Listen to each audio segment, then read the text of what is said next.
अस्सलामुअलैकुम गाइस, स्वागत है नॉलेज ट्यूटोरियल चैनल पर। आज हम लिनियर अलजेब्रा के 10 पॉइंट को डिस्कस करेंगे। तो ज़्यादा देर ना करते हुए जल्दी से वीडियो की शुरुआत करते हैं। सबसे पहले तुम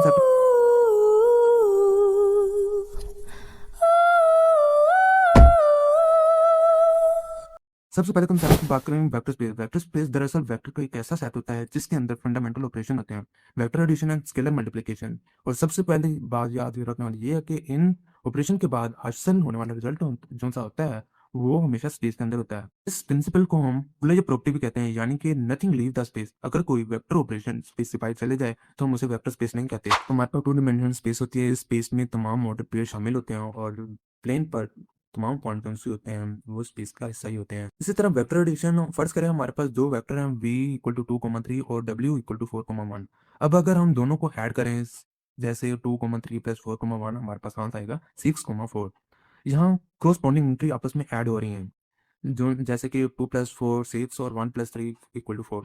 और रिजल्ट फिर भी आर्ट स्केल के अंदर मौजूद है, इसलिए कुलेरिया प्रॉपर्टी स्पेसिफाई हो रही है हमारे पास। स्केलर मल्टीप्लिकेशन, अब वी वेक्टर को हम 5 स्केलर से मल्टीप्लाई करते हैं, जैसे कि 2 × 5 इक्वल टू 10 और 3 × 5 इक्वल टू 15। अब दोबारा रिजल्ट इसी वेक्टर स्पेस के अंदर ही रहेगा। इसके अंदर हमें वेक्टर स्पेस की ब्यूटी दिखाई जा रही है कि चाहे हम ऐड करें या स्केलर मल्टीप्लिकेशन करें, हमारे पास आंसर हमेशा वेक्टर स्पेस के अंदर ही रहेगा। सिर्फ वेक्टर ही नहीं बल्कि मैट्रिक्स भी वेक्टर स्पेस बन सकता है। फर्स्ट क्या है, हमारे पास मैट्रिक्स बॉक्स है जिसके अंदर हमारे पास वैल्यू 2 1 4 और 3। जैसे हम स्केलर मल्टीप्लाई करें 3 के साथ, 3 × 1 3 × 2 3 × 3 3 × 4, हमारे पास आंसर आता है 3 9 3 6 9 और 12।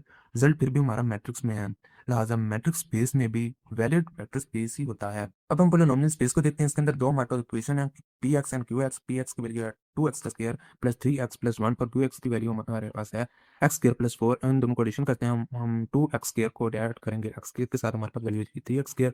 और जो सा 3x हमारे पास पहले वाला है वो वैसे का वैसे आ जाएगा, और जो सा 1 है उसे हम ऐड कर देंगे 4 के साथ, हमारे पास वैल्यू 5। हमारे पास फाइनल रिजल्ट ये है कि 3x square plus 3x plus 5। और अगर हम स्केलर मल्टीप्लिकेशन करें तो हमारे पास हम इसका मल्टीप्लिकेशन करेंगे 5 2x का स्क्वायर प्लस 3x प्लस 1।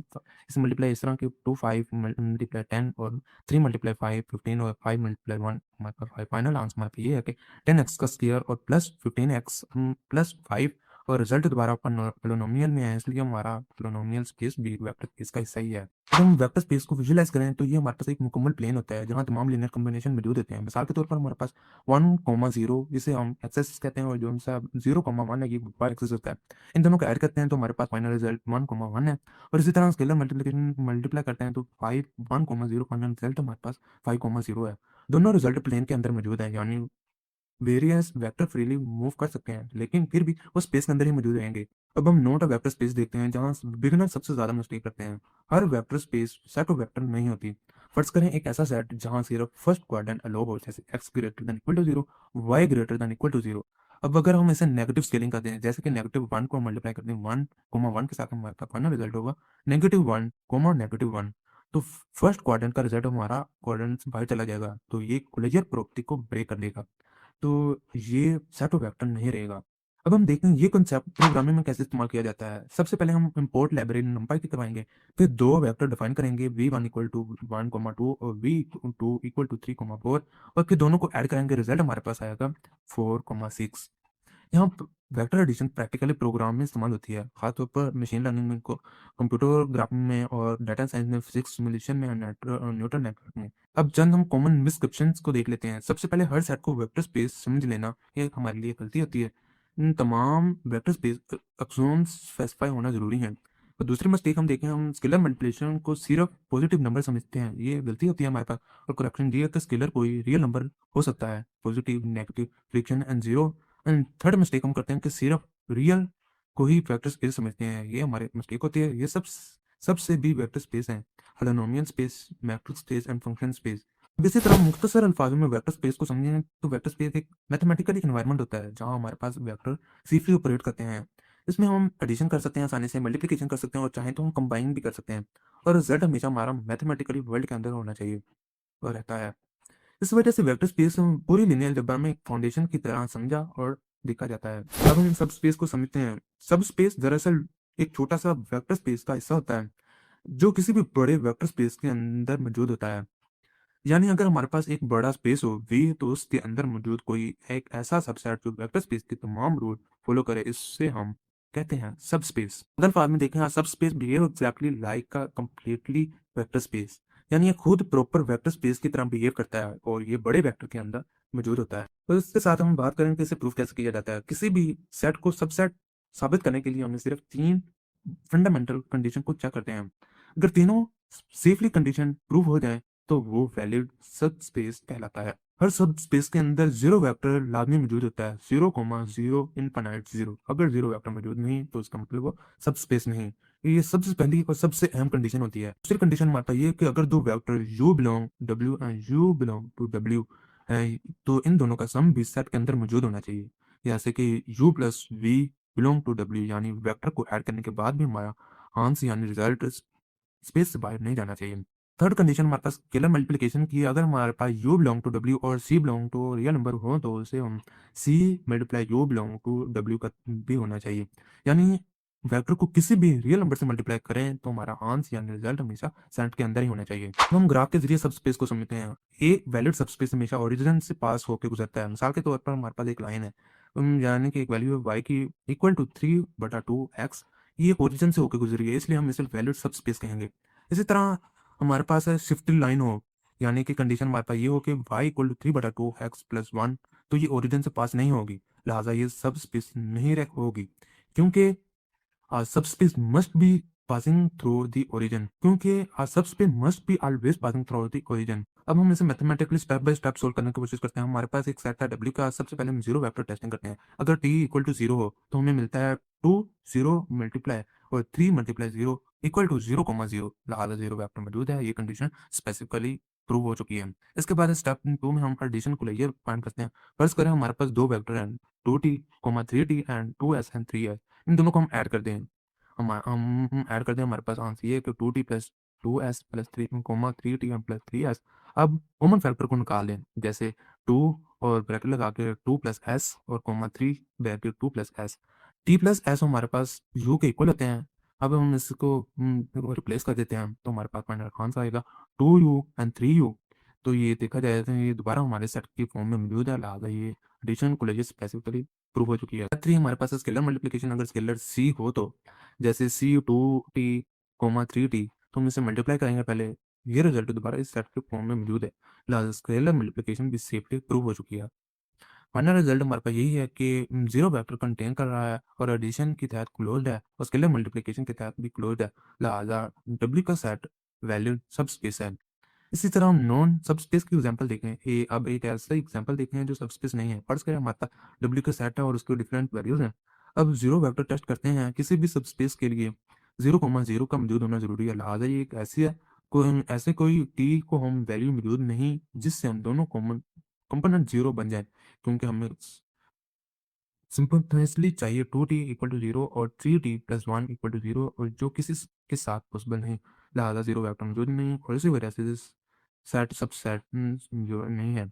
अब हम नॉन सब स्पेस का एग्जांपल देखते हैं। फर्स्ट करें हमारे पास w का सेट है और डिफरेंट वैल्यूज हैं। सबसे पहले जीरो वेक्टर टेस्टिंग करते हैं, जिसमें सब स्पेस के लिए 0,0 होने का जरूरी है। लेकिन यहाँ हम देखते हैं कि हमारे पास t की वैल्यू मौजूद नहीं है, जिसकी वजह से दोनों कंपोनेंट जीरो बन जाए, क्योंकि हमें सिमुलेटली चाहिए 2t इक्वल टू 0 और 3t प्लस 1 इक्वल टू 0, जो एक साथ पॉसिबल नहीं है, लिहाजा जीरो वेक्टर मौजूद नहीं है। तो इसका मतलब ये नॉट सब स्पेस है, यानी नॉट वैलिड सब स्पेस है। इसी तरह ज्योमेट्रिक इंट्रूशन देखा जाए तो ये सेट दरअसल एक शिफ्टेड लाइन है और शिफ्टेड लाइन ओरिजिन से नहीं गुजरती, इसलिए वो सब स्पेस नहीं बन सकती। याद रखें, एवरी सब space must include the origin. हम इसे पाइथन कोड के अंदर इंप्लीमेंटेशन करते हैं। सबसे पहले हम डायरेक्शन वेक्टर डिफाइन करेंगे, फिर जीरो वेक्टर चेक करेंगे, फिर एडिशन को लेकर वेरीफाई करेंगे, फिर स्केलर मल्टीप्लिकेशन टेस्ट करेंगे और प्रोग्राम हमें कंफर्म करेगा कि सेट वाकई सब स्पेस है या नहीं। हम चंद कॉमन मिस्टेक को देख लेते हैं। सबसे पहले हम जीरो वेक्टर चेक नहीं करते। ये बिगिनर की सबसे बड़ी और कॉमन मिस्टेक है। हमेशा सबसे पहले जीरो वेक्टर को टेस्ट करें। और दूसरी मिस्टेक हमारे पास होती है एडिशन को लेकर चेक करने की। इसमें हम एडिशन को लेकर और स्केलर मल्टीप्लिकेशन को लेकर दोनों को चेक करना बहुत जरूरी होता है। और थर्ड मिस्टेक हमारे पास होती है कि सिर्फ पॉजिटिव वेक्टर वाले सेट को ही सब स्पेस समझ लेते हैं। ये हमारी गलती होती है, क्योंकि जिससे ही नेगेटिव स्केलर इस्तेमाल होगा तो स्ट्रक्चर ब्रेक हो जाएगा। मिसाल के तौर पर नेगेटिव वन हमारे पास वैल्यू है जो हमने पहले भी देखी थी, negative one multiply 1,1 equal to final answer हमारे पास है -1, और अगर नेगेटिव वेक्टर अलो नहीं हो तो सब सेट भी नहीं रहेगा। आसान अल्फाजों में सबस्पेस को समझाया जाए तो सबस्पेस एक ऐसा वेक्टर स्पेस होता है जो 0 वेक्टर कंटेन करता है और एडिशन के तहत क्लोज्ड होता है और स्केलर मल्टीप्लिकेशन के तहत भी क्लोज होता है और एक मुकम्मल वेक्टर स्पेस की तरफ बिहेव करता है। अब हम स्पेन को देखते हैं। स्पेन दरअसल ये बताता है कि वेक्टर का इस्तेमाल करते हुए हम कितनी दूर पर कहाँ कहाँ जा सकते हैं। सादा अल्फाज में देखते हैं space tell us all the location we can reach using given vector. सवाल ये है कि गिवन वेक्टर से हम कौन कौन से पॉइंट जनरेट कर सकते हैं। मैथमेटिकली डिफाइन किया जाए तो अगर हमारे पास वेक्टर हो v1 v2 इनफिनाइट vn और तो उनका स्पेन लिखा जाता है Spain v1 v2 infinite vn, और ये लीनियर कॉम्बिनेशन पॉसिबल में मुश्तमिल होता है c1 v1 plus c2 v2 plus infinite cn vn, जहाँ c1 c2 infinite cn belong to real numbers होते हैं। एग्जाम्पल देखते हैं स्पेन की। अगर स्पेन हो वन वेक्टर, फर्ज करें हमारे पास एक वेक्टर है v इक्वल टू 2,1, उसका स्पेन होगा span v equal to c 2,1 बार c बिलोंग टू r। अगर मुख्तलिफ वैल्यू देखते हैं, अगर c इक्वल टू 0 तो 0,0, अगर c इक्वल टू 1 तो 2,1, अगर c इक्वल टू 2 तो 4,2, और अगर c इक्वल टू -1 तो ये -2 का -1। ज्योमेट्रिक इंस्टीट्यूशन तो ये तमाम पॉइंट एक ही स्ट्रेट लाइन पर ओरिजिन से गुजरते हैं, लिहाजा span of a single vector form a line through the origin, यानी एक वेक्टर सिर्फ वन डायरेक्शन डिफाइन नहीं करता। अब दूसरी एग्जांपल देखते हैं। इसके अंदर हमारे पास दो वेक्टर हैं v equal to 1,0, w equal to 0,1। अब स्पेन होगा span v w equal to a1,0 plus b 0,1। अब इन दोनों को सिंप्लीफाई कर देंगे, जहां हमारे पास आएगा a b belong to real number. Final result ये हमारे पास, इसका मतलब ये है कि हम आर स्क्वायर का हर पॉइंट जनरेट कर सकते हैं span v w equal to R square. Introduction ये है कि ये दोनों वेक्टर दोनों इंडिपेंडेंट डायरेक्शन देते हैं। 1,0 ये एक्स एक्सिस डायरेक्शन है और 0,1 ये वाई एक्सिस डायरेक्शन है, इसलिए two independent vector generate the internet plane. अगर हम पाइथन कोड के अंदर समझें तो सबसे पहले हम लीनियर कॉम्बिनेशन बनाते हैं और फिर हम स्केलर चेंज करके स्पेस एक्सप्लोर करते हैं। मिसाल के तौर पर 3 मल्टीप्लाई 1,0 प्लस 5 0,1, हमारे पास फाइनल रिजल्ट ये है कि 3,5, यानी हम प्लेन में किसी भी लोकेशन तक जा सकते हैं। और मिस्टेक हमारे पास ये है कि सबसे पहले हम स्पेन को सिर्फ लीनियर वेक्टर समझ लेते हैं। इसकी प्रेफरेंस ये है कि स्पेन में इनफिनिट कॉम्बिनेशन होते हैं। दूसरी हमारे पास मिस्टेक ये होती है कि वन वेक्टर को पॉइंट समझना।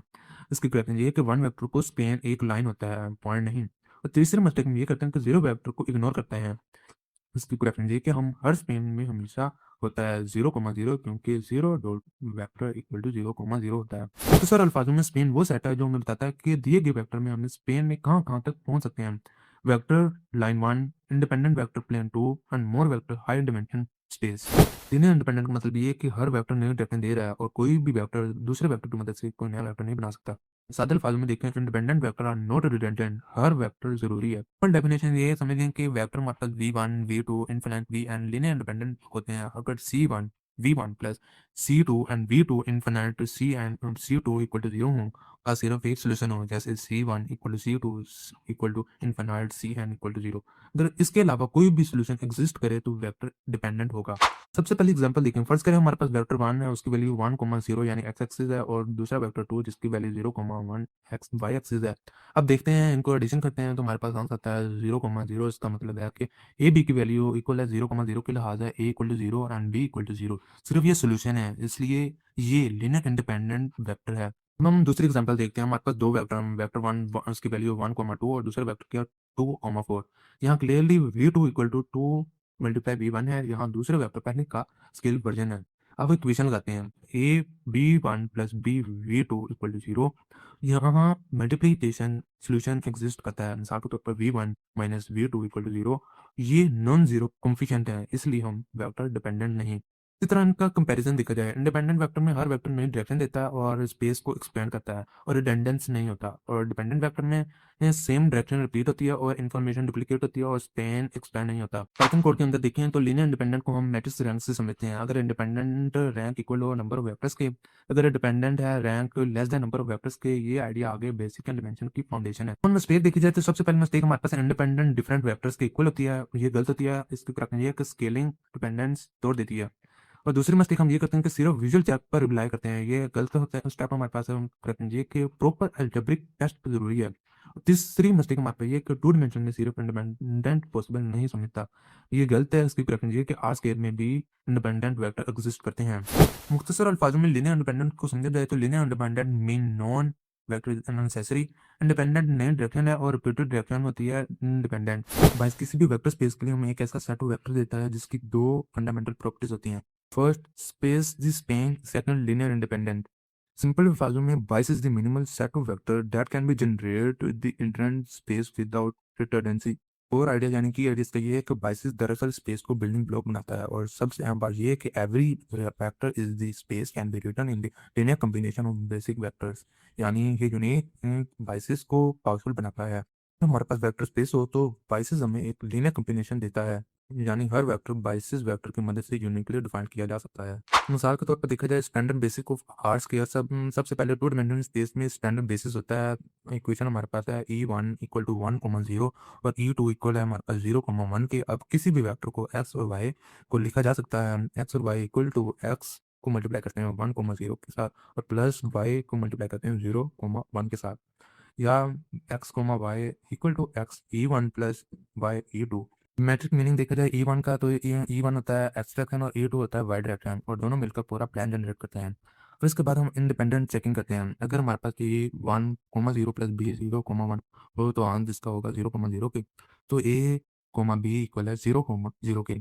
सिर्फ ट्रिवियल सोल्यूशन मौजूद है, लिहाजा वेक्टर इंडिपेंडेंट है, पूरा स्पेस स्पेन करता है, इसलिए ये वैल्यू बाइसिस है। अब हम रोटेट बाइसिस देखते हैं। बाइसिस हमेशा स्टैंड नहीं होते इसके अंदर। फर्ज करें हमारे पास V1 इक्वल टू 1,1 है और वेक्टर 2 इक्वल टू 1,-1 है।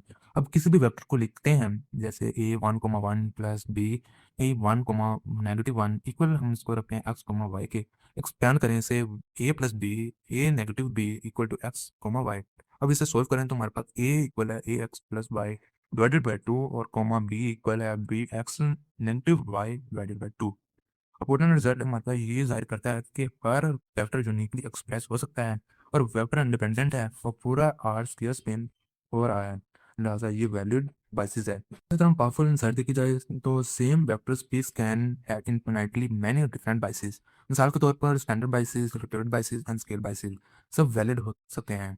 हम कोड के अंदर देखें तो सबसे पहले इम्पोर्ट लाइब्रेरी करेंगे, फिर स्टोर करेंगे, फिर फार्मूला अप्लाई करेंगे, तो कंडीशन लगाएंगे, तो एंड हमारे पास आउटपुट आ जाएगा। मिस्टेक देखी जाए तो हम सिर्फ स्टैंडर्ड बाइस को ही बाइस समझते हैं, लेकिन इसकी तरीका ये है, करेक्शन ये है कि इनफिनाइट डिफरेंट एग्जिस्ट करते हैं। सेकंड हम मिस्टेक ये करते हैं ज़्यादा वेक्टर को बेहतर समझने की, तो उसकी करेक्शन और करेक्ट ऑप्शन हमारे पास ये है कि बाइस हमेशा मिनिमल होते हैं, यानी कि छोटे होते हैं। तीसरी मिस्टेक हम ये करते हैं कि स्पेन या इंडिपेंडेंस में सिर्फ एक को ही काफ़ी समझते हैं, लेकिन हकीकत ये है कि दोनों कंडीशन जरूरी होती हैं। इसी तरह बाइसिस का डीप कनेक्शन देखें तो बाइसिस इक्वल होता है स्पेन के प्लस लीनियर इंडिपेंडेंस के। फाइनल अंडरस्टैंडिंग की ये है कि बाइसिस इज द ब्रिज, ये एक ब्रिज होता है बिटवीन ज्योमेट्री एंड कोऑर्डिनेट्स के, क्योंकि बाइसी ही हमें अलो करता है कि स्पेस को अंडरस्टैंड करें या वेक्टर को कोऑर्डिनेट में लिखें या डिमेंशन को मेजर करें। अब हम डिमेंशन को देखते हैं। डिमेंशन दरअसल ये बताता है कि किसी भी वेक्टर स्पेस को डिस्क्राइब करने के लिए कितने इंडिपेंडेंट डायरेक्शन या बाइसिस वेक्टर की जरूरत होती है। सिंपल अल्फाजों में dimension tell us how many independent direction exist in a space, या फिर डिमेंशन इक्वल होता है number of vector in a basis. Dimension की इंटरप्रिटेशन देखी जाए कि डिमेंशन हमें ये बताता है कि एक स्पेस में कितनी आज़ादी, डिग्री ऑफ फ्रीडम है, कितने इंडिपेंडेंट डायरेक्शन मौजूद है और इसे डिस्क्राइब करने के लिए कितने बाइसिस वेक्टर चाहिए।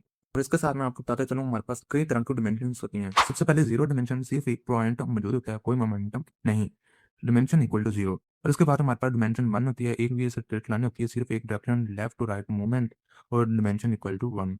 इसके बाद हमारे पास सेकंड डिमेंशन, इसके अंदर एक प्लेन होती है, दो इंडिपेंडेंट डायरेक्शन होती हैं, X axis and Y axis, dimension equal to two. इसके बाद हमारे पास है थर्ड डिमेंशन, इसके अंदर हमारे पास स्पेस रियल वर्ल्ड होता है, X Y and Z direction होती है, डिमेंशन इक्वल टू थ्री। की इनसाइड हमारे पास ये है कि जितनी ज़्यादा डिमेंशन होंगी उतनी ज़्यादा फ्रीडम होगी। One dimension limited movement and second dimension plane freedom, third dimension full spatial freedom. Algebra में डिमेंशन एक जनरल कंसेप्ट है जो शेप तक महदूद नहीं रहता। मेंशन मैट्रिक्स स्पेस में भी इस्तेमाल होती है। 2 × 2 ए बी सी और डी, यहाँ 4 इंडिपेंडेंट एंट्रीज हैं, यानी डिमेंशन इक्वल है 4 के, क्योंकि हर एंट्री एक फ्रीडम यानी इंडिपेंडेंट डिग्री है। और इसी तरह पोलिनोमियल स्पेस है। मिसाल हमारे पास ये है कि P X equal to A X का square plus B X plus C, यहाँ 3 इंडिपेंडेंट कोफिशिएंट हमारे पास है, यानी dimension equal to 3। Opportunity relation हमारे पास ये एक डिमेंशन इक्वल होती है number of vector in basis, यानी सेट ऑफ बाइसिस इक्वल होती है इंडिपेंडेंट वेक्टर्स की, यानी बाइसिस डिमेंशन में वेक्टर की तादाद को हमें बताती है। कोहेरेंस साइड हमारे पास ये है, इफ़ यू नो, हम जानते हैं कि devices you automatically know the dimensions. हम कोड के अंदर देखेंगे तो सबसे पहले हम पॉल ब्रेक करेंगे, फिर स्टोर करेंगे हरे फॉर्म में, फिर कॉलम स्टे करेंगे, फिर डिमेंशंस का फार्मूला अप्लाई करेंगे, फिर रन करेंगे तो हमारे पास आउटपुट आ जाएगा। तो नॉर्मल मिस्टेक हमारे पास ये है कि डिमेंशन को शेप समझना ये रॉन्ग है, इसलिए प्रैक्टिस ये कि ये स्ट्रक्चर और इंडिपेंडेंस का कंसेप्ट है। सेकंड हमारे पास मिस्टेक ये है कि टोटल वेक्टर को डिमेंशन समझना ये गलत है, सिर्फ हम इंडिपेंडेंट वेक्टर को ही काउंट कर सकते हैं। थर्ड हमारे पास मिस्टेक ये है कि मैट्रिक्स और पोलिनोमियल को इग्नोर कर देना ये गलत है। तो कैप्टन ये है कि हर स्पेस को, हर अब्स्ट्रैक्ट वेक्टर स्पेस को डिमेंशन समझना चाहिए। मुख्तसर अल्फाज में देखें तो डिमेंशन इक्वल होती है स्पेस में मौजूद इंडिपेंडेंट रिएक्शन की तादाद पर। बिग पिक्चर ऑफ कनेक्शन देखा जाए तो लिनियर अलजेब्रा में पूरा स्ट्रक्चर तीन कंसेप्ट पर खड़ा है, वेक्टर स्पेस स्ट्रक्चर पर, और बायस बिल्डिंग ब्लॉक्स पर, और dimension number of building blocks पर। वेक्टर स्पेस और लिनियर सिस्टम का ताल्लुक देखते हैं, ये वो पॉइंट है जहाँ इक्वेशन और ज्योमेट्री मिलकर एक चीज बन जाते हैं। वेक्टर स्पेस, अगर हमारे पास लीनियर सिस्टम हो ए एक्स इक्वल टू जीरो तो उसे कहते हैं होमोजेनियस सिस्टम। इसके सोल्यूशन को हम कहते हैं नल स्पेस यानी कर्नल। और ये एक इंतहाई इंपॉर्टेंट रिजल्ट है, होमोजेनियस सिस्टम हमें वेक्टर स्पेस बनाता है। रीजन हमारे पास ये है कि क्योंकि नल स्पेस हमेशा तीन प्रॉपर्टीज स्पेसिफाई करता है। जीरो वेक्टर हमेशा मौजूद होता है, एडिशन के तहत क्लोज होता है, और स्केलर मल्टीप्लिकेशन के तहत क्लोज होता है। यानी null A equal to curly bracket X colon A x equal to zero. ये मुकम्मल तौर पर वेक्टर स्पेस है। इसे समझने के लिए हम एग्जांपल का इस्तेमाल करते हैं। इमेजिन करें हमारे पास एक सिस्टम है जिसके अंदर value two x plus four Y equal to zero और x plus two Y equal to zero. दूसरी इक्वेशन से x equal to negative two y हमारे पास अब लेट करें और वाई इक्वल टू टी, तो x comma Y equal to negative two T comma t हमारे पास आंसर है। तो ये तमाम सोल्यूशन एक लाइन बनाते हैं, ये हमेशा ओरिजिन से गुजरते हैं। नल स्पेस हमेशा ओरिजिन सेंटर स्ट्रक्चर होती है, लाइन पैनल या हायर डायमेंशन फ्लैट स्पेस, लेकिन हमेशा ओरिजिन से पास करते हैं। नॉन होमोजेनियस सिस्टम यानी कि नॉट अ वेक्टर स्पेस। अब देखते हैं A x equal to B यानी B not equal to zero. Example हमारे पास ये है कि two x plus four Y equal to six, X plus two Y equal to three. Solution ये है कि ये सेम डायरेक्शन वाली लाइन है लेकिन शिफ्टेड है, यानी X comma Y equal to three negative two T comma T. की रिजल्ट ये है कि सेट वेक्टर स्पेस नहीं है, क्योंकि ये रॉन्ग जीरो वेक्टर शामिल नहीं होता, और फॉल्स ओरिजिन से पास नहीं करता, और रॉन्ग प्लेयर स्ट्रक्चर ब्रेक हो जाता है। ज्योमेट्रिक कंसेप्ट ये है कि इन सिस्टम में हमारे पास है ए एक्स इक्वल टू जीरो, जिसमें ज्योमेट्री ये है कि लाइन और प्लेन थ्रू करती है ओरिजिन से। ये हमारे पास क्वेश्चन है। और ए एक्स इक्वल टू ई और ज्योमेट्री ट्विस्टेड लाइन और प्लेन होती है, ये रॉन्ग होती है। कोर आइडिया ये है कि लीनियर इक्वेशन ज्योमेट्री में कन्वर्ट हो जाती है, जबकि होमोजेनियस में नल स्पेस फिर वेक्टर स्पेस, और नॉन होमोजेनियस में ऑफलाइन शिफ्टेड स्पेस होती है। मोस्ट इंपॉर्टेंट कंसेप्ट याद रखने वाला ये है कि नल ए इक्वल टू होता है आज solution that from a vector space. हम कोड के अंदर देखें तो सबसे पहले हम फॉर ब्रेक को आएंगे, संपाई की फिर स्टोर करेंगे नेटवर्क ब्लॉक में, फिर फाइंड करेंगे नल स्पेस और फिर प्रिंट करेंगे, फिर चेक सोल्यूशन करेंगे, उसको फिर प्रिंट करवाएंगे। आउटपुट हमारे पास नल स्पेस है मैट्रिक्स नेगेटिव टू और वन, और प्रिंट एंड चेक सोल्यूशन हमारे पास है मैट्रिक्स जीरो कॉमा जीरो। और नॉर्मल मिस्टेक देखी जाए तो मिस्टेक ये है कि ए एक्स इक्वल टू बी को वेक्टर्स में समझना ये सिर्फ सेट टू शिफ्टेड सॉल्यूशन होते हैं, जबकि और सेकंड में ये है कि हर सॉल्यूशन सेट को सब स्पेस समझना ये रॉन्ग है, जबकि करेक्ट ये है कि सिर्फ होमोजेनियस केस ही ट्रू होता है। तीसरी मिस्टेक हम ये करते हैं कि जीरो वेक्टर को इग्नोर कर देना, जबकि करेक्ट ये है कि सब स्पेस को बैकबोन है। फाइनल अंडरस्टैंडिंग ये है कि लीनियर सिस्टम और वेक्टर स्पेस एक ही लैंग्वेज को दो फॉर्म है, इक्वेशन अलजेब्रा है और सॉल्यूशन जबकि ज्योमेट्री है। और लीनियर सिस्टम को ज्योमेट्री भी कहते हैं, और A x equal to zero geometric space यानी नल स्पेस है, और A x equal to B यानी शिफ्टेड ऑफलाइन स्ट्रक्चर है। अब हम अब हम देखते हैं सम ऑफ सब स्पेस को। अगर हमारे पास दो सब स्पेस हो यानी कि यू और डब्ल्यू, तो उनका सम होता है U plus W bar U belong to U comma U belong to W, यानी पॉसिबल वेक्टर जो यू और डब्ल्यू को वेक्टर ऐड करके बनाया जा सकता है। सिंपल आइडिया ये है कि दोनों स्पेस को वेक्टर को ऐड करके नई स्पेस बनाना। हम इसे सम ऑफ सब स्पेस की मदद से समझते हैं। मिसाल के तौर पर यू इक्वल है स्पेन वन कोमा जीरो को यानी एक्स एक्सिस, और डब्ल्यू इक्वल है स्पेन जीरो कोमा वन के यानी वाई एक्सिस। इन्हें हम ऐड करते हैं तो हमारे पास आंसर आता है ए कोमा बी। फाइनल रिजल्ट ये है कि यू प्लस डब्ल्यू इक्वल होता है आर स्क्वायर के, यानी दो इंडिपेंडेंट डायरेक्शन मिलकर पूरा प्लान बना देते हैं। इसी तरह दूसरे हमारे पास इंट्रैक्शन ऑफ सब स्पेस है। इसके अंदर इंट्रैक्शन का मतलब वो वेक्टर जो दोनों स्पेस में कॉमन हो। U intersection W, example U equal to X axis, W equal to Y axis. तो इन दोनों में से जो से सेम होंगे यानी कॉमन होगा उन्हें बाहर निकालेंगे, वही हमारा इंटरसेक्शन होगा। गेन साइड ये कि एक्सपैंड सम करता है और ओवरलैप इंटरेक्शन करता है।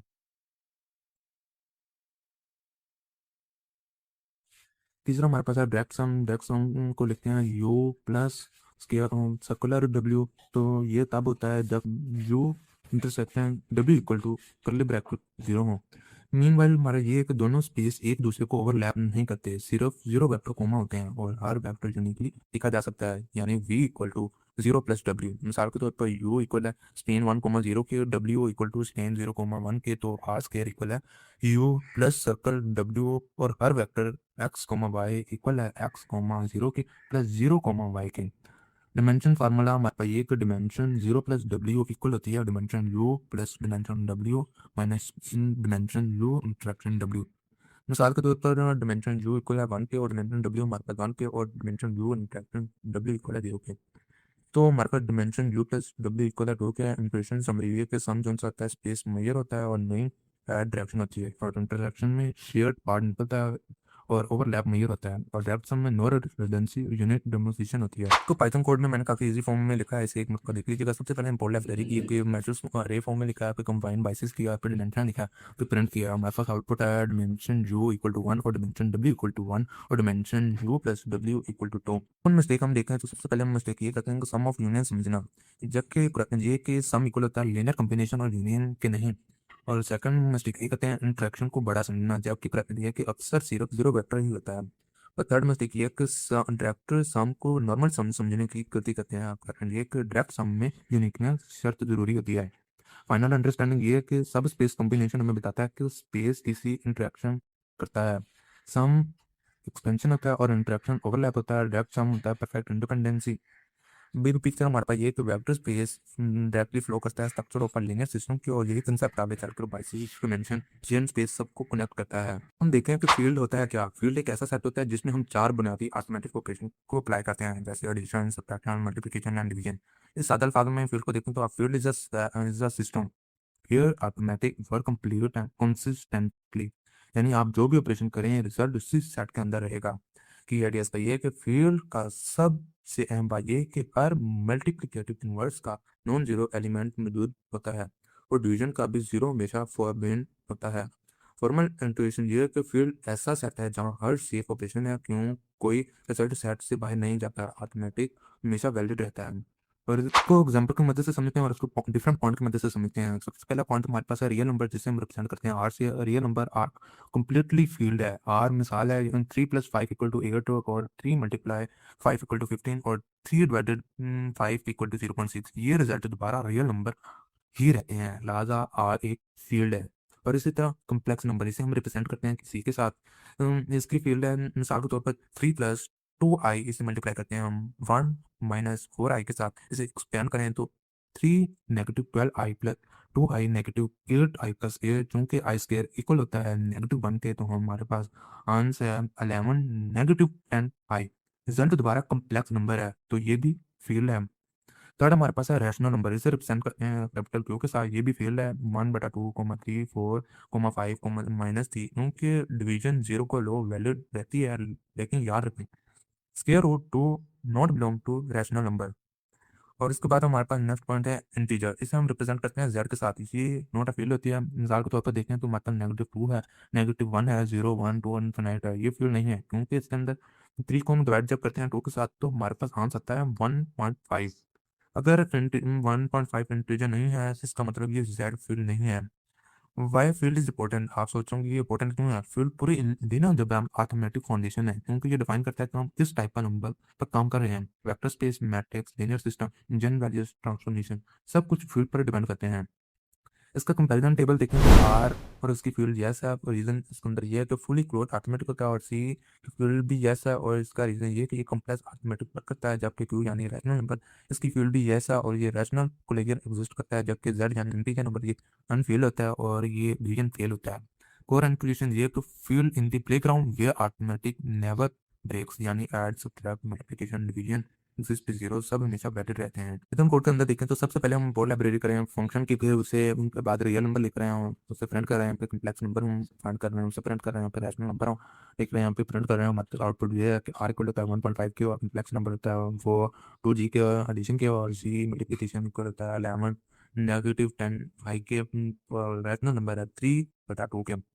इसी तरह नॉर्मल मिस्टेक देखी जाए तो नॉर्मल मिस्टेक हमारे पास ये कि हर नंबर सिस्टम को हम फील्ड समझने की गलती करते हैं, जबकि इंटीजर फील्ड नहीं है। और इसी तरह दूसरी मिस्टेक हम ये करते हैं इरेशनल नंबर को रैशनल में एक्सेप्ट करने की, जबकि ये गलत है। करेक्ट ये कि कौन सा square root 2 and not belong to rational number. Third mistake हम ये करते हैं डिवीजन रूल इग्नोर करने की। डिवीजन ही फील्ड है जो कंप्लीट बनाती है फील्ड को। फील्ड अंडरस्टैंडिंग की यह है कि फील्ड इक्वल होती है कंप्लीट अरिथमेटिक सिस्टम से जहाँ नंबर कभी ब्रेक नहीं होता। Big picture of connection field की देखी जाए तो ये फील्ड पहले या फिर बाद में वेक्टर स्पेस स्केलर होता है, फिर लीनियर अलजेब्रा फाउंडेशन होता है। यानी जब नंबर्स होंगे तो फील्ड का सिस्टम होगा, जब वेक्टर होंगे तो वेक्टर स्पेस का सिस्टम होगा, जब लीनियर अलजेब्रा होगा तो दोनों का कंबाइंड स्ट्रक्चर होगा। अब हम एप्लीकेशन वेक्टर स्पेस को देखते हैं। ये वो पॉइंट है जहाँ अब्स्ट्रैक्ट मैथ वाकई दुनिया को एक्सप्लेन करना शुरू कर देती है। वेक्टर स्पेस इसलिए जरूरी है कि सिर्फ ये थ्योरी नहीं बल्कि ये मॉडर्न साइंस और टेक्नोलॉजी लैंग्वेज है। यानी vector space turn real world problem into mathematical structure. सबसे पहले हमारे पास है फिजिकल एप्लीकेशन। फिजिक्स में तकरीबन हर चीज वेक्टर में ही रिप्रेजेंट होती है, जैसे force, velocity, acceleration and momentum. Example के तौर पर देखें तो फोर्स एडिशन है, फोर्स 1 इक्वल टू 3,4 और फोर्स 2 है 1, -2 के। नेट फोर्स हम इन्हें एडिशन करें F1 प्लस F2 को तो हमारे पास फाइनल आंसर है 4,2 के। और अगर मास को देखें तो मास इक्वल होता है 2 के, और तो जीरो एक्सेलरेशन इक्वल होता है फोर्स बटा मास के इक्वल होता है 2,1 के। वेक्टर स्पेस में मोशन को मैथमेटिकली मॉडल करना सिखाता है और देता है। अगर कंप्यूटर साइंस और एआई की फील्ड में देखें तो कंप्यूटर साइंस में हर चीज़ वेक्टर है, क्योंकि इमेज सेंस होते हैं, ये पिक्सल वेक्टर्स होते हैं, जो सारा टेक्सचुअल डाटा होता है, ये इम्प्लीकेशन होता है और यूजर फ्यूचर फैक्टर्स होते हैं। मिसाल के तौर पर सिंपलिसिटी ए हमारे पास है 5,4 0,2 और बी हमारे पास है 4,5,4,3। सिमिलरिटी डॉट प्रोडक्ट बेस है ए dot B consume similarity approximately हमारे पास आंसर 0.96 के। मतलब दोनों मूवीज बहुत सिमिलर हैं। थर्ड हमारे पास है मशीन लर्निंग का डाटा साइंस। यानी एमएल में डाटा इक्वल होता है वेक्टर्स के, फीचर्स इक्वल होते हैं डायमेंशंस के, और दोनों जो मॉडल होते हैं ट्रांसफॉर्मेशंस के। और कोर आइडिया इसका ये है कि प्रेडिक्शन इक्वल होती है डब्ल्यू एक्स प्लस बी के। यहाँ लीनियर अलजेब्रा कोर मॉडल है। फोर हमारे पास है इंजीनियरिंग एप्लीकेशन। इंजीनियर में भी वेक्टर स्पेस का इस्तेमाल होता है। Structure force, electrical circuit and signal progress. मिसाल के तौर पर कंसेप्चुअल देखा जाए तो इनपुट सिग्नल होंगे तो लीनियर ट्रांसफॉर्मेशन होगी, लीनियर ट्रांसफॉर्मेशन होगी तो आउटपुट सिग्नल हमें हासिल होंगे। सब कुछ मैट्रिक्स और वेक्टर में कन्वर्ट हो जाता है।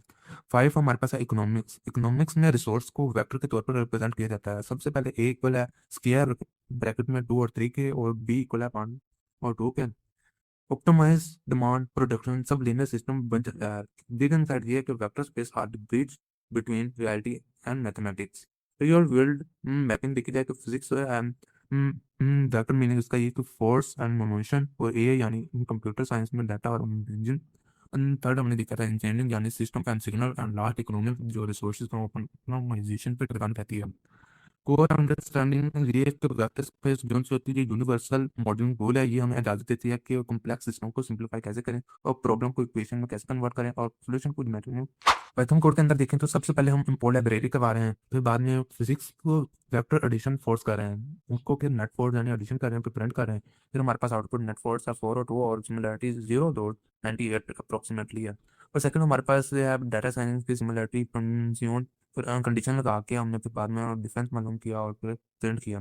थर्ड हमने नेटवर्क मैट्रिक्स रैंक किया, अरे फॉर्म में लिखा है तो प्रिंट किया, फार्मूला अप्लाई किया है, हमारे पास आउटपुट है नेट फोर्स इक्वल है 4 2 के, और सिमिलरिटी है 0.98 अप्रोक्सीमेटली, रैंक हमारे पास है 3।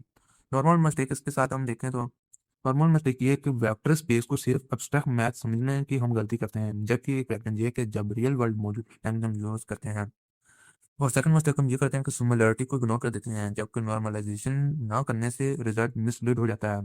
थर्ड हम मिस्टेक ये करते हैं कि फिजिक्स यूनिट इग्नोर कर देते हैं, जबकि फिजिक्स रॉन्ग तो मैथमेटिकली मॉडल भी हो सकता है। फाइनल मैसेज ये है कि vector space are not just mathematics, they are the language of reality. Final integration या बिग पिक्चर हमारे पास ये है कि सबसे पहले हम वेक्टर होता है, फिर स्पेस होता है, फिर ट्रांसफॉर्मेशन होता है, फिर रियल सिस्टम होता है। को क्लोज आइडिया हमारे पास ये कि अब तक हमने जो देखा वो वेक्टर स्पेस से स्ट्रक्चर था, सब स्पेस से स्मॉल स्ट्रक्चर था, स्पेस जनरेशन था, और इंडिपेंडेंस से यूनिकनेस था, बाइसेस से बिल्ड ब्लॉक था, और डिमेंशन से साइज ऑफ फ्रीडम था, लीनियर सिस्टम से इक्वेशन ऑफ रियलिटी था, और एप्लीकेशन से रियल वर्ल्ड इटसेल्फ था। आज के लेक्चर की समझी देखें तो सबसे पहले हमने देखा था वेक्टर स्पेस को। वेक्टर स्पेस एक ऐसा सेट होता है जो एडिशन के तहत क्लोज होता है, मतलब स्केलर मल्टीप्लिकेशन के तहत क्लोज होता है, और जीरो वेक्टर को कंटेन करता है। ये मुकम्मल वर्ल्ड मैथमेटिकल है जहाँ वेक्टर ऑपरेट करता है। इसके बाद हमने देखा था सब स्पेस को। सब स्पेस एक वेक्टर स्पेस के अंदर मौजूद छोटा वेक्टर स्पेस है। इसके शराइत यानी रूल ये है कि वेक्टर जीरो मौजूद हो, एडिशन के तहत क्लोज हो, और स्केलर मल्टीप्लिकेशन के तहत क्लोज हो, यानी mini vector space inside a bigger space. Third हमने देखा स्पैन। स्पैन का मतलब गिवन वेक्टर से बनने वाले तमाम पॉसिबल लीनियर कॉम्बिनेशन, यानी span v1 equal to 0 c1 v1 plus infinite c n। ये हमें बताता है कि हमें स्पेन में कहाँ तक पहुंच सकते हैं। फोर्थ हमने पॉइंट देखा लीनियर इंडिपेंडेंस का। लीनियर इंडिपेंडेंस वेक्टर इंडिपेंडेंट होता है अगर कोई भी वेक्टर दूसरे को कंबाइन ना हो, सिर्फ ट्रिवियल सोल्यूशन मौजूद हो। c1 v1 plus infinite plus c n v n equal to 0, ये इक्वल होता है c1 equal to infinite c n equal to 0। हर वेक्टर में एक वेक्टर हमें दिखता है। फिफ्थ नंबर पे हमने बाइसेस को देखा। बाइसेस वो सेट होता है जो पूरे स्पेस को स्पेन करे, जो लीनियर इंडिपेंडेंट हो, यानी linear minimal building block of a vector space. तो सिक्स हमने देखा डिमेंशंस को। डिमेंशन हमें बताती है कि बाइस में वेक्टर की तादाद यानी इंडिपेंडेंट डायरेक्शन की क्वांटिटी। स्पेस को डिग्री ऑफ फ्रीडम यानी डिमेंशन इक्वल होती है नंबर ऑफ बाइसेस वेक्टर के। मिसाल के तौर पर लाइन इक्वल होती है वन डिमेंशन के और प्लेन इक्वल होती है वन डिमेंशन के, थ्री डिमेंशन होती है स्पेस के। उसके बाद हमने नल स्पेस यहाँ पर देखा था। नल स्पेस वो सोल्यूशन है जो स्टैटिफाइड करता है ए एक्स इक्वल टू 0। प्रॉपर्टी से हमारे पास इसके अंदर ये थी हमेशा वेक्टर स्पेस होता है और जीरो वेक्टर हमेशा मौजूद होता है। और थर्ड हमने देखा था ओरिजिन सेंटर्ड स्ट्रक्चर होता है, यानी कि होमोजेनियस सिस्टम का सोल्यूशन स्पेस। इसके बाद हमने आठवां पॉइंट जिसमें सम और डेप्थ सम देखा था। सम यू प्लस डब्ल्यू और उसके सेट और स्पेस कंबाइन हो जाता है। इंट्रैक्शन हमने देखा था कॉमन पार्ट्स को अलग करना और डेप्थ उनके अंदर non overlap plus unique representation. उसके बाद हमने फील्ड को देखा था। फील्ड क्या है? फील्ड एक नंबर ऑफ सिस्टम है जहाँ possible except zero divide multiplication subtraction addition होती है। मिसाल के तौर पर रियल नंबर्स, कॉम्प्लेक्स नंबर्स और रैशनल नंबर्स और इंटीजर वगैरह का मेरे का फाइनल कोर आइडिया ये के दिन है जब हमें सिखाती है कि how to describe the world using vector structure and transformation. Final insight ये कि लिनियर अलजेब्रा सिर्फ फार्मूला नहीं, ये रियल वर्ल्ड को मैथमेटिकली समझने की लैंग्वेज है। तो गाइस आज के लिए इतना ही। तो अब आपसे मिलता हूँ अगली वीडियो में, तब तक के लिए।